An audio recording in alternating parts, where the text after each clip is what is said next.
Y'all know about the Minions. The Minions are the little yellow creatures that no one ever knows what they are. They don't know where they came from, but they are the stars, some people would say. They stole the movie from Groot in Despicable Me and Despicable Me 2. And since they became more and more popular throughout these films, it was only a matter of time before they were going to get what Hollywood, this new trend in Hollywood where they're just doing what they call spinoffs now. Yeah, right. Sure.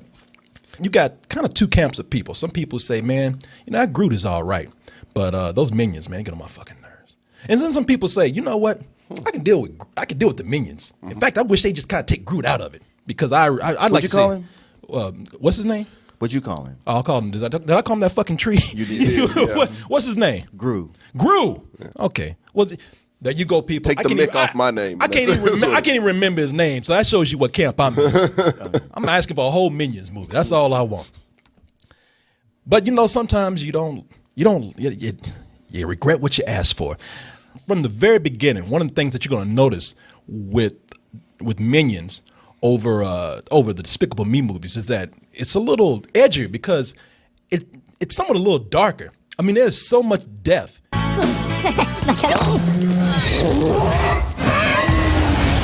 Finding a master was easy. La piñata! Keeping a master. Not in the movie. Damn. That wasn't even in the movie because they said, wait a minute, shit, this is going too far. Yeah. The other deaths were implied. That's right there. There. Even he's looking at the camera like, God damn, y'all really went with this. Y'all did it. You promised me there would be a stuntman for this part. Well, I'm not surprised they didn't keep that in the movie. Yeah. That dude was like, somebody call the ratings board, man. Yeah. Shit, it should be a PG-13 rated. But that's how the beginning of the movie is, man. It's like it's kind of a dark film. I mean, it's still family oriented and everything, but the villains that they would go around, like, I wasn't scared of the villains. I was scared of the Minions, man. Every time they went around somebody, death would just happen. True. Every time they met somebody, like, oh shit, I don't want to see how this is gonna work out. I felt bad for that T-Rex, man, because what they do, burned his ass alive. Yeah. And locked it. You hear him screaming, oh! The one time a T-Rex wasn't a T-Rex, and then look what happened. Yeah. But even though I'm saying that is dark, there's still balance there. You got to keep in mind that the whole purpose of Minions in the movie is that, and if the trailer doesn't tell you already, they go and they look for some of the most evil people to serve. That's their purpose in life, just to be henchmen. And when they do that, they end up somehow accidentally destroying that person. And even though they say evil, yeah, this is the one that got me right here. Me too. But nonetheless, they kept on looking. And it's like it's bad because every time they kill somebody, they're like, screaming and shit, like agony. I'm like, wow, what did kids' movies turn to Was this? that their first day working for Dracula? Because you think that would be one of the rules he would set down as soon as you walk in the door. Those Minions are like you guys. They don't fucking listen. They don't listen. They just go around talking about all that goody shit. They don't listen to what anybody's saying. But even though don't let me scare anybody away either, because this is when I say evil and dark, that's still a very innocent kind of evil. Yeah, you got to say evil. That's what you sold me on. But let me just say that if this was really true to its premise, that Minions go and serve like the most evil people they could find, Minions would be really fucked up creatures. Yeah. Because they would go out and find Hitler. Would have been right there at the Nazi convention, man, singing with fucking Hitler. Oh man, you gotta send me that clip. That's great. I'll send you that. That is good. Right out there they would have been hanging out. They would have been hanging out with fucking slave masters. Your name is Toby. Toby. It's happy. Minions would have been really fucked up creatures, and that would have been a really fucked up movie. Of course, if they had worked for Hitler, they probably would have accidentally killed him, so everything would have balanced out anyway. So that's the saving grace. That's what they do. It's almost like an origin within an origin movie. Right. Because first of all, they give you how the Minions are actually created, how they evolve. The evolution of Minions. And then we see the origin story of how they're starting to become the Minions that we see in Despicable Me, which means they had to go back at a certain time period.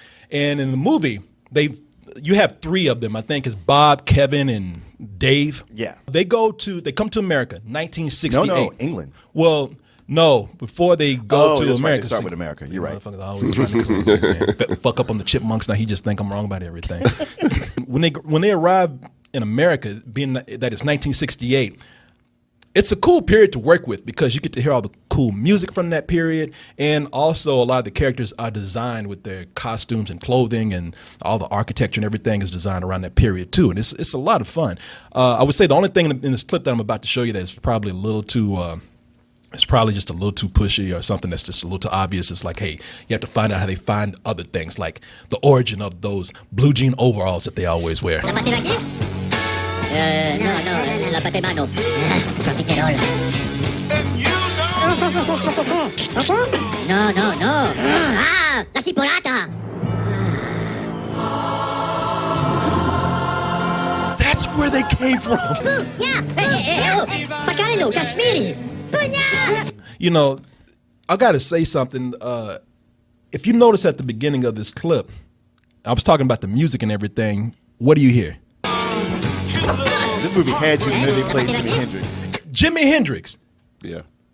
People been trying to make a Jimi Hendrix movie for years. Right. And they told them, nope, can't let you do it because we got to guard the rights to his music. Right. The moment these fucking minions come up, you all little heartbreakers, Foxy. It's like, them minions got some power, man. Everybody loves the Minions. Yeah, They even probably went to like Jimi Hendrix's estate and like, hey, we want to use this for the Minions. yeah. Those cute. Like, shit. Yeah. Let them have it. Look at them. They're so cute. Hey, you play all the music you want to. Jimmy would have loved y'all little your ass. He probably saw y'all when he was high.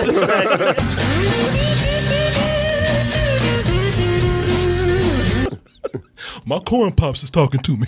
But shit. But that's one of the cool things about the movie in the beginning, for me at least, is that I love that they set it in that period because it really gave them a lot to play with that you don't. Anytime a movie wants to go back to a certain time period, I think the artists and the writers are inspired by that more so than playing around in contemporary stuff. You could tell where the writers are really inspired when, in their search for a boss, they somehow find out about a villain convention. And the villain convention is funny because, first of all, just a convention for villains is a funny concept in and of itself. Right, that advertises on TV. That advertises on TV. Why didn't the FBI just go surround that place? I know, it's so absurd, man. And dude, is, they got a narrator talking about it. If you tell anybody, we're going to find you. Motherfucker, you on cable TV right now. The voices here, the people who do the voices seem like they really are having fun with the characters. Right. And that gets me to my main character right here, which is Scarlet Overkill, which is played by Sandra Bullock. And Sandra Bullock, you can tell she's having a great time doing this. She's having a shitload of fun with this. But it's at this point where the movie, when it starts to hit into, I guess what you say, its main story, when the minions find their boss and then they get their first mission, that's when the cleverness starts to taper off for me a little bit. And really, it's not that Sandra Bullock is bad. It's just that Sandra Bullock, when she plays that character, she's a villain, but she's really a woman who's bipolar, and she's only got two modes, man: being really nice or just being really bitchy. Yeah. And I don't think that the character was really developed that much. This is Queen Elizabeth, ruler of England. Oh, I love England. The music, the fashion. I'm seriously thinking about overthrowing it someday. Steal me the crown and all your dreams come true. Respect. Power. Banana. Okay, they're talking a combination of gibberish and Spanish. And so, with this, you either going to find that okay or... Oh, thanks, man. Yeah, the acting school's getting out right now. Damn, man. It's super loud tonight. Yeah. I know. I mean, normally it's like, all right, whatever. But tonight it's like, hey, shut the fuck up. No, that's going to be the real selling point right there. Because what they're talking is a combination of gibberish and Spanish. And in Despicable Me and Despicable Me 2, they're only in parts of the movie. Yeah. This is almost a full hour and a half of them talking that crazy shit. Yeah. So if you can deal with a coked up toddler trying to talk Spanish, then fine, go ahead and watch it. But who's a celebrity doing the voices for that? And a lot of people have said that, but never looked it up. It's actually the director, Pierre Coffin, Actually, Yeah, no, you're like, Jesus. do you like my minions? Fucking looks like a minion. Yeah, He does. exactly. He does. Shit, which one is which? He's like one who evolved past the gruesome hair. Gets to the point where it just feels like, all right, there's still scattered spots of cleverness here and there, but not in the abundance that you had before. And and the reason why it feels like you don't have it as much near the end is because it feels like, okay, we need to hurry up and get this done. Let's get this over quickly. Let's just go through the motions and give the people what they want out. So I think that being that this is so strong in the second half as it is in the first half, that's big points off for me. Well, I mean, I'm famously not a fan of the Despicable Me movies, the first two. But what I can say about this one is, man, I loved the soundtrack. Soundtrack's amazing.